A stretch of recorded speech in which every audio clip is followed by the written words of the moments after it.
Sir ती accident झाला त्याची किती आमकां सकाळ फुडें जवळ जवळ 4:55 मिनटांनी कॉल आयलो की sunrise hotel opposite to sunrise hotel 18 जून रोडार एक एक्सिडेंट जाला. कांयशो 10-12 सुमार दुचाकी ज्यो आसा 2 व्हिलर्स त्यो डॅमेज जाल्लीं आसा म्हणून.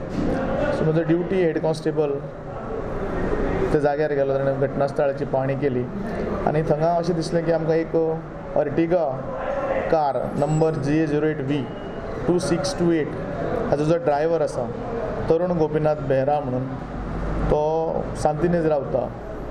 ताणें गाडी हयगयीन चलोवन हे गाडयांची व्हरून पार्क केल्ली सायडीन गाडी आसात तांचेर ताणें ठोकर दिली आनी तातूंत जवळ जवळ 11 व्हेकल डॅमेज जाले 2 व्हिलर. सो मायनर आनी मेजर इंजुरीज आसा. सो आमी ती अर्टिगा व्हेकल इनवॉल्व आशिल्ली along with the driver the तरुण बेहरा हाका ऑलरेडी पुलीस ताब्यांत घेतलेलें आसा आनी ताचेर आमी केस रजिस्टर केल्या आनी ताका अरेस्टूय बी केला. किती section section 279 rash and negligent driving.